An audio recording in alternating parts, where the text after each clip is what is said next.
নমস্কার বন্ধুরা, কেমন আছেন সবাই? স্বাদের আলাদা চ্যানেলে আপনাদের সবাইকে স্বাগত জানাই। আজ আমি বানাবো রুই মাছের একটি খুব সিম্পল রেসিপি, রুই চাটনি। আশা করি আপনাদের রেসিপিটি ভালো লাগবে। রুই মাছের একঘেয়ে তরকারি বা মাছের ঝোলের পরিবর্তে কিন্তু এই রেসিপিটাও আপনারা মাঝে মাঝে বাড়িতে বানিয়ে দিতে পারেন। চলুন তাহলে শুরু থেকে শুরু করা যাক।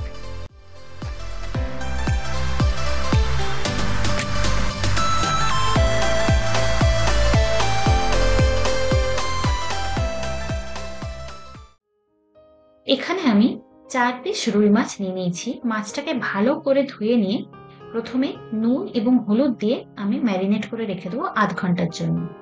তবে হাতে যদি সময় কম থাকে সেক্ষেত্রে ১০ থেকে ১৫ মিনিট ম্যারিনেট করে রাখলেও চলবে।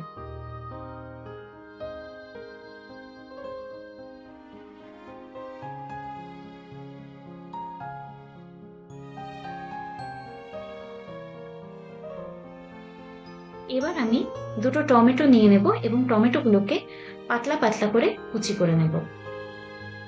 ২টো ছোট সাইজের টমেটো নিয়েছি আমি এখানে।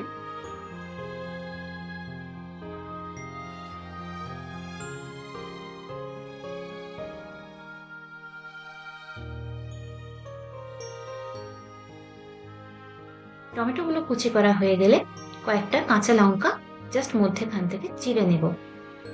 ঝালটা আপনারা নিজেদের পছন্দ অনুযায়ী দিতে পারেন।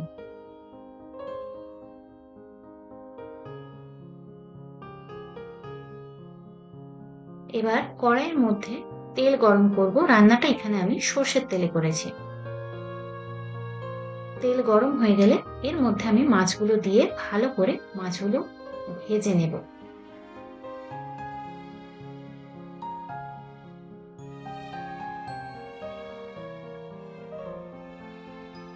মাছটা কিন্তু মনে রাখবেন বন্ধুরা, এখানে একটু কড়া করে আমি ভেজে নেব, কারণ এই রান্নাতে মাছটা একটু কড়া ভাবে ভাজা থাকলে রান্নাটা খেতে সুস্বাদু হবে।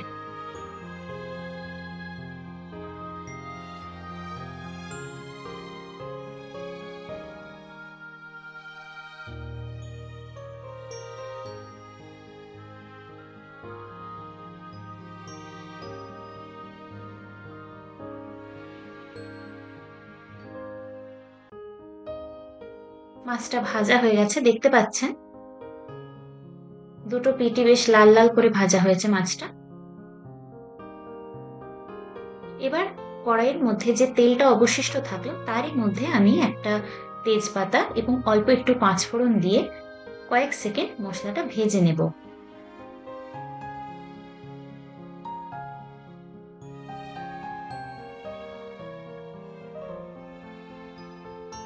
মশলাটা থেকে যখন একটা হালকা গন্ধ বেরিয়ে আসবে তখন আমি কেটে রাখা টমেটোগুলো এর মধ্যে দিয়ে ভালো করে নেড়ে নিব। টমেটোটাকে এক্ষেত্রে ভালো করে কষিয়ে নিতে হবে যাতে টমেটোর কাঁচা গন্ধটা না আসে।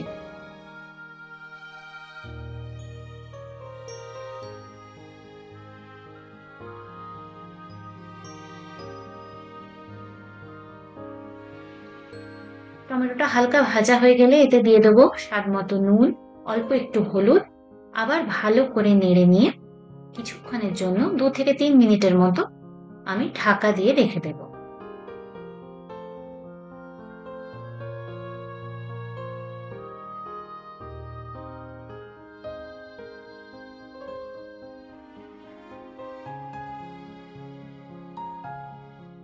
টমেটোটা আমার বেশ কষানো হয়ে গেছে। এর মধ্যে দিয়ে দেব চিড়ে রাখা কাঁচা লঙ্কাগুলো।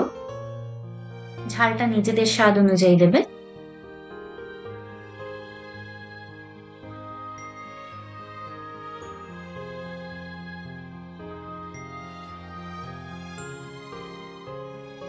এবার আমি এতে অ্যাড করব অল্প একটু উষ্ণ গরম জল, কারণ এই রান্নাটি একটু গ্রেভি থাকবে। একদম ড্রাই হলে কিন্তু খেতে ভালো লাগবে না, তাই আমি অল্প একটু জল এতে অ্যাড করলাম। আবার ভালো করে নেড়ে নিয়ে আমি অ্যাড করেছি অল্প একটু চিনি। যদি মিষ্টি মিষ্টি খেতে চান সেক্ষেত্রে চিনিটা নিজেদের স্বাদ মতো দেবেন। আবার আমি কিছুক্ষণের জন্য ঢাকা দিয়ে রেখে দিলাম।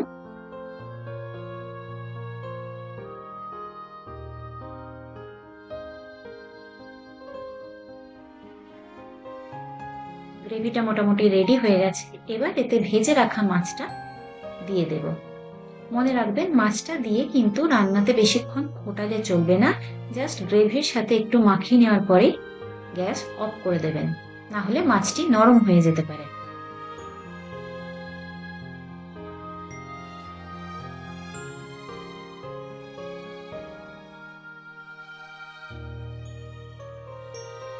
একঘেয়ে মাছের ঝোল, মাছের তরকারি খেতে খেতে যদি ভালো না লাগে, তখন কিন্তু অবশ্যই বাড়িতে এই রেসিপিটা আপনারা বানিয়ে দিতে পারেন।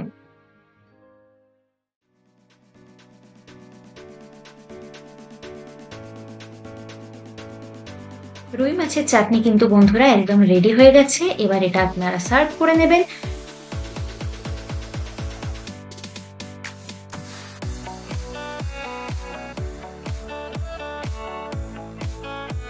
যদি রেসিপিটি ভালো লেগে থাকে বাড়িতে অবশ্যই ট্রাই করবেন এবং আমার ভিডিওটি লাইক করে দেবেন।